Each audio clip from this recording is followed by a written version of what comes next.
ময়মনসিংহের ব্রহ্মপুত্র নদে অবৈধ ড্রেজারে চলছে বালু তোলার মহোৎসব। নদের স্বাভাবিক গতিপথ বন্ধ করে বালু বিক্রির জন্য নির্মাণ করা হয়েছে ঘাট।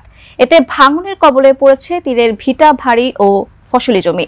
প্রতিনিধি আতাউর রহমান জুয়েলের তথ্যচিত্রে সুমন সিদ্দিকী বাবুর ডেস্ক রিপোর্ট।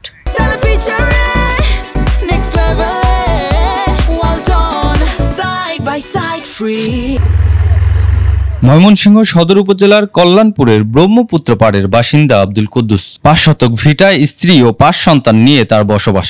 বাড়ির পাশের ব্রহ্মপুত্রের গতিপথ বন্ধ করে স্থানীয় হাজী সিরাজ ও সাগর গঙ্গা ঘাট নির্মাণ করায় হুমকিতে পড়েছে তার ভিটা বাড়ি, জানিয়ে চিন্তিত আব্দুল কুদ্দুস। তার মতো ব্রহ্মপুত্র পাড়ের কিসমত, তারাগাই, কল্যাণপুর, বাহাদুরপুর হয়ে বেগুনবাড়ি এলাকার বাসিন্দারাও আছে দুশ্চিন্তায়। ড্রেজার বসিয়ে বালু উত্তোলনের কারণে ক্ষতির মুখে হাজারো পরিবার। বাংতি মনে করেন আইসা পড়ছে, বালু করতে গেছে আর বান ফিরাইতেছে, বান ছুটিয়ে গেলে আমার বাড়ি করে লয়ে যাবো। যা ছিলাম সবই যাইতেছে, আমরা যে কোনো সময় যায় দাঁড়াবো সেটারও কোনো ব্যবস্থা নাই। কে ক্ষতির মধ্যে যে 6 কাঠা 7 কাঠা জমিন 7-8 কাঠা জমিন কইরা খাইতাম, যে হেনি ধ্বংস করলো। ওই যে 100% মাটি নিজের দেখায় আর সরকারি সব জায়গা লয়, আর আঙ্গর সরকারি লোকের জায়গা আছে, এই জায়গাটা সহ আঙ্গর ভাঙ্গা যাইতেছে। এন্ডে বালুর গাড়িতেছে আবার দেওয়ার পর দেওয়ান হ্যাঁ করে আমরা না বলছি, হ্যাঁ না হেরা মানতেছে না, জোর করে এনে বালু গাড়িতেছে।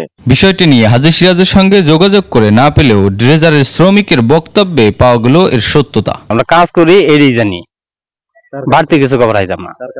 আমরা ড্রেজারে কাজ করি। কার কাজটা? হাজী সিরাজ হাজী। বিষয়টি নিয়ে উপজেলা নির্বাহী কর্মকর্তার সঙ্গে যোগাযোগ হলে তিনি দিলেন নিয়মিত মোবাইল কোর্ট পরিচালনার ফিরিস্তি। আমাদের অভিযান তো অব্যাহত আছে। আমরা স্পটে কোনো পাই, আমরা স্পটে যদি কোনো অভিযুক্ত পাই তাহলে তো আমরা মোবাইল কোর্টে সত্যের আওতায় নিয়ে আসি।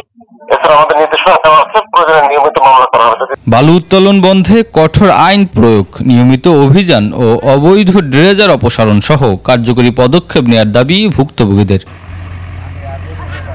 সুমন সিদ্দিকী বাবু, ডেস্ক রিপোর্ট, 21 টেলিভিশন।